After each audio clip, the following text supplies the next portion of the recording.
To the eye world. It's me Rami Saimas. ഇന്ന് ഞാൻ നിങ്ങളോട് പറയുന്നത് കെരട്ടോകോണസിനെ കുറിച്ചാണ്. എന്താണ് കെരട്ടോകോണസ്? കഴിഞ്ഞ ദിവസം ഞാൻ കോർണിയൽ ഡിസീസിനെ കുറിച്ച് സംസാരിച്ചിരുന്നു. ആ കോർണിയൽ ഡിസീസിൽ വളരെ പ്രധാനപ്പെട്ട ഒന്നാണ് കെരട്ടോകോണസ് എന്ന് പറയുന്നത്. ഈ കെരട്ടോകോണസ് എങ്ങനെയാണ് നമ്മുടെ കണ്ണ് പിടിപെടുന്നത്, അതിന് ഏതൊക്കെ തരത്തിലുള്ള ട്രീറ്റ്മെൻറ്റ്സ് ആണ് കൊടുക്കേണ്ടത്, നമുക്ക് എങ്ങനെ കെരട്ടോകോണസ് ഉണ്ടെന്നുള്ളത് അറിയാൻ പറ്റും. ഈ 3 ചോദ്യങ്ങൾക്കാണ് ഇന്ന് ഞാൻ ഉത്തരം പറയുന്നത്. ഫസ്റ്റ്, കെരട്ടോകോണസ് എന്ന് കഴിഞ്ഞാൽ നമ്മുടെ കണ്ണിൻ്റെ കോർണിയ എന്ന് പറയുന്നത് വളരെ ട്രാൻസ്പെറൻ്റ് ആയിട്ടുള്ള ഒന്നാണ്.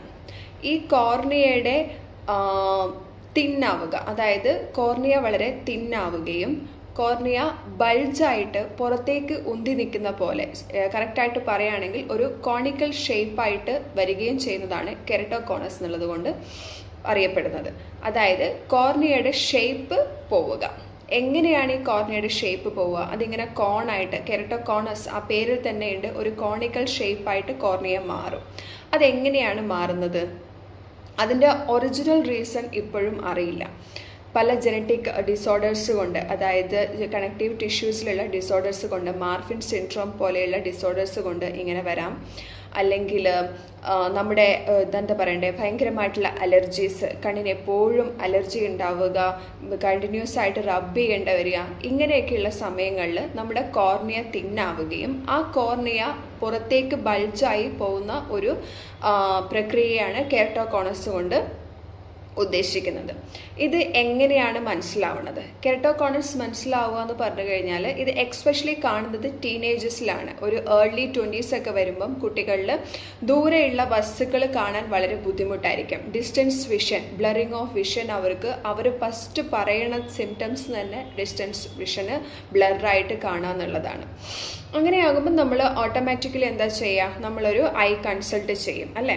ഐ കൺസൾട്ട് ചെയ്യുന്ന സമയത്ത് അവർക്ക് ഫസ്റ്റ്, അതായത് ആദ്യമായിട്ടാണ് ആ കുട്ടി ഐ കൺസൾട്ട് ചെയ്യുന്നതെങ്കിൽ അവരുടെ കംപ്ലയിൻസ് എന്ന് പറയുന്നത് ഡിഫക്റ്റീവ് ഡിസ്റ്റൻസ് വിഷൻ, ദൂരെയുള്ള വസ്തുക്കൾ നോക്കാൻ വളരെയധികം ബുദ്ധിമുട്ടുണ്ടാകുന്നു, അല്ലെങ്കിൽ ദൂരെ നോക്കുന്ന സമയത്ത് അത് ബ്ലറായിട്ട് കാണുന്നു.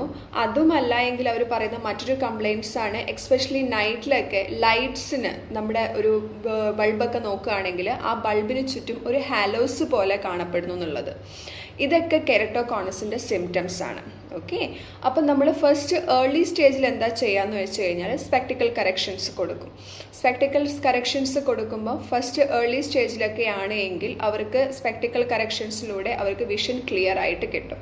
പിന്നെ എപ്പോഴാണ് നമുക്കിത് ചേഞ്ചസ് കാണപ്പെടുന്നത്? അതായത് ഗ്രാജ്വലി ഉള്ള ചേഞ്ചസ്. ഇപ്പോൾ ഒരു 3 to 4 months തന്നെ സ്പെക്ടിക്കൽ പവറിൽ വളരെ പെട്ടെന്ന് തന്നെ ചേഞ്ചസ് ഉണ്ടാവുക, അസ്റ്റിഗ്മാറ്റിസം വളരെ പെട്ടെന്ന് കൂടുക. അസ്റ്റിഗ്മാറ്റിസം എന്ന് പറയുന്നത് സിലിണ്ടറിക്കൽ പവറിൽ ഉണ്ടാകുന്ന വ്യത്യാസങ്ങൾ കാണുന്ന സമയത്ത് നമ്മൾ അതിന് പെർട്ടിക്കുലർ ആയിട്ടുള്ള ചില സ്കാനുകളും മറ്റും ചെയ്ത് കഴിയുമ്പം നമുക്കറിയാൻ പറ്റും ഈ പേഷ്യൻറ്റ് കെരട്ടോകോണസ് ഉണ്ടോ ഇല്ലയോ എന്നുള്ളത്. അങ്ങനെയുള്ള സമയങ്ങളിൽ നമ്മൾ കുറച്ചും കൂടി അലേർട്ടായിരിക്കണം. കാരണം എന്ന് വെച്ച് കഴിഞ്ഞാൽ ഇതെങ്ങനെയാണ് വരുന്നത്? ഒരുപാട് അലർജി ട്രീറ്റ്മെൻറ്റ്സ് എടുക്കുന്ന ആൾക്കാർ, ബിക്കോസ് അവർക്ക് എന്തൊക്കെ ചെയ്തിട്ടും അലർജി മാറുന്നില്ല, എപ്പോഴും കണ്ണ് ചൊറിച്ചലാണ്, കണ്ടിന്യൂസ് ആയിട്ട് കീപ്പ് ഓൺ റബ്ബിങ്, എപ്പോഴും റബ്ബ് ചെയ്തുകൊണ്ടിരിക്കുമ്പം ഈ കോർണിയയുടെ ലെയർ തിന്നാവും. കോർണിയയുടെ ലെയർ തിന്നാവുകയും അത് പുറത്തേക്ക് ബൾജ് ചെയ്ത് നിൽക്കുകയും ചെയ്യുമ്പോഴാണ് നമുക്ക് കെരട്ടോകോണസ് ഉണ്ട് എന്നുള്ളത് നമ്മൾ കൃത്യമായിട്ട് മനസ്സിലാക്കുന്നത്. ഇതിനെ എങ്ങനെ നമുക്ക് ട്രീറ്റ് ചെയ്യാം? ഇതിനെ ഏർലി സ്റ്റേജിൽ ഞാൻ ആദ്യം പറഞ്ഞ പോലെ തന്നെ സ്പെക്ടിക്കൽ കറക്ഷൻസ് കൊടുക്കുക, ഗ്ലാസ് പവർ കൊടുത്തിട്ട് അവരുടെ ഫസ്റ്റ് പ്രോബ്ലം എന്ന് പറയുന്നത് ബ്ലറിങ് ഓഫ് വിഷൻ എന്നുള്ളത്, ഡിസ്റ്റൻസ് വിഷൻ ക്ലിയർ ആയിട്ട് കാണുന്നില്ല എന്നുള്ള പ്രോബ്ലത്തിന് നമുക്ക് സോൾവ് ചെയ്യാൻ പറ്റും. നെക്സ്റ്റ് എന്ന് പറയുന്നത് soft contact lenses. Soft contact lenses ഒക്കെ ഇന്ന് അവൈലബിൾ ആണ്. ആ കോണ്ടാക്ട് ലെൻസ് യൂസ് ചെയ്യുന്നതോടുകൂടി നമുക്ക് വിഷൻ കറക്ഷൻ ചെയ്യാൻ പറ്റും. മറ്റൊന്നാണ് സ്ക്ലീറൽ ലെൻസ്. അതായത് കോണ്ടാക്ട് ലെൻസിൽ തന്നെ പല ടൈപ്പ് ലെൻസസ് ഉണ്ട്. ആ ലെൻസുകളൊക്കെ ഉപയോഗിച്ച് ട്രൈ ചെയ്ത് നോക്കാം, അതായത് വിഷൻ നമുക്ക് ക്ലിയർ ആയിട്ട് കാണുന്നുണ്ടോ ഇല്ലയോ എന്നുള്ളത്. ഒരു 6 മാസത്തിനുള്ളിൽ വളരെ പെട്ടെന്ന് തന്നെ ഗ്ലാസ് പവറിൽ വ്യത്യാസം വരുന്നുണ്ട്. ഇപ്പം ആദ്യം ഒരു പ്രാവശ്യം ഐ ടെസ്റ്റ് ചെയ്തു, അത് ഫസ്റ്റ് ഐ ചെക്കപ്പാണ്. ഫസ്റ്റ് ഐ ചെക്കപ്പിൽ അവർ കംപ്ലയിൻറ്റ് പറയണമെന്ന് വെച്ച് കഴിഞ്ഞാൽ നിങ്ങൾക്ക് ദൂരെയുള്ള വസ്തുക്കൾ ക്ലിയർ ആയിട്ട് കാണാൻ പറ്റുന്നില്ല, ലൈറ്റ് നോക്കുമ്പോൾ വളരെ സെൻസിറ്റീവായി പോകുന്നു. ലൈറ്റ് സെൻസിറ്റിവിറ്റി എന്ന് പറയുന്ന മറ്റൊരു സിംറ്റമാണ് ഇതിൽ.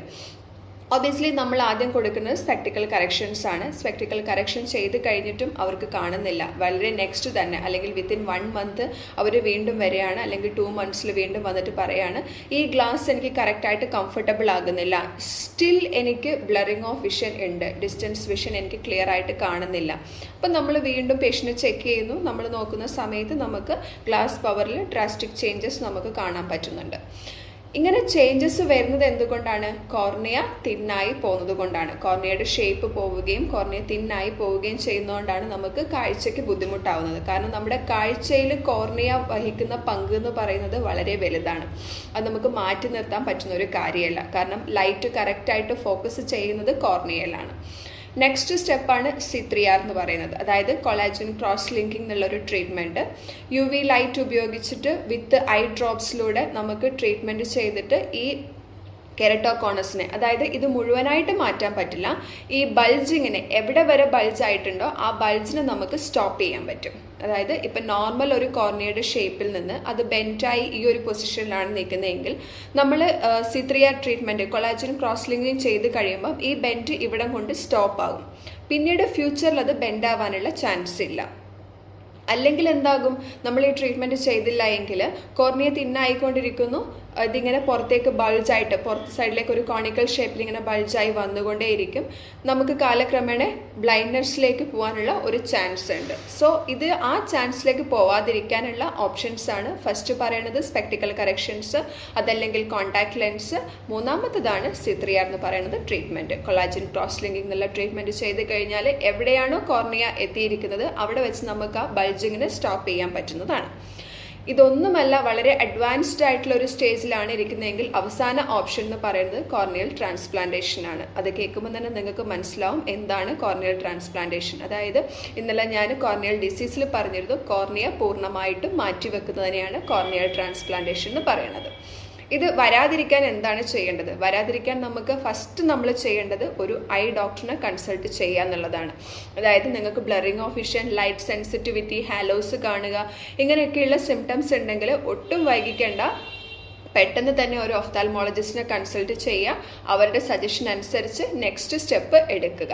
അല്ലാതെ കുറച്ച് കാലം ഇത് കഴിഞ്ഞിട്ട് ഓക്കെ കുറച്ച് കാലം വെയിറ്റ് ചെയ്യാം എന്ന് വിചാരിക്കുന്നുണ്ടെങ്കിൽ നമ്മുടെ പവേഴ്സ്, അതായത് ഇങ്ങനെയുള്ള പേഷ്യൻസിന് പവർ വളരെ പെട്ടെന്നായിരിക്കും ചേഞ്ച് ആയിക്കൊണ്ടിരിക്കുക. പിന്നീട് നമുക്ക് ഈ ട്രീറ്റ്മെൻറ്റുകളൊന്നും ചെയ്യാൻ പറ്റാത്തതിനേക്കാൾ നല്ലതാണ് പെട്ടെന്ന് തന്നെ ഏർലി സ്റ്റേജിൽ ഇതിനെ കണ്ടുപിടിക്കുകയും അതിനുള്ള ട്രീറ്റ്മെൻറ്റ് കൊടുക്കുകയും ചെയ്യുന്നത്.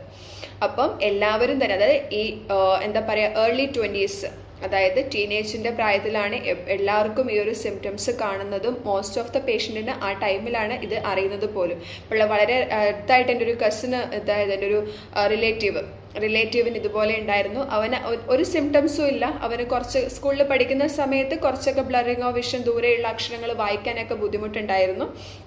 പിന്നീട് അവൻ സ്റ്റഡീസിലൊക്കെ കണ്ടിന്യൂ ചെയ്തു, ജോബൊക്കെ ആയി. ഇപ്പോൾ വീണ്ടും മെഡിക്കൽ ചെക്കപ്പിന് പോയ സമയത്താണ് അവന് ദൂരെയുള്ള അക്ഷരങ്ങൾ ക്ലിയർ ആയിട്ട് കാണുന്നില്ല എന്ന് അവർ മനസ്സിലാക്കുകയും വീണ്ടും ഐ ടെസ്റ്റിനായിട്ട് വരികയും ചെയ്തത്.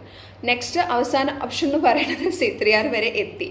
സോ അത് നിങ്ങൾ നേരത്തെ തന്നെ ഏർലി സ്റ്റേജിൽ ഇതിനെ ഡയഗ്നോസ് ചെയ്യാൻ ശ്രമിക്കുക.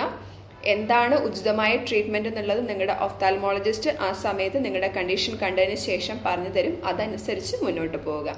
അപ്പം മറ്റൊരു ടോപ്പിക്കുമായിട്ട് നമുക്ക് നാളെ കാണാം. It's me Rami സൈമസ്.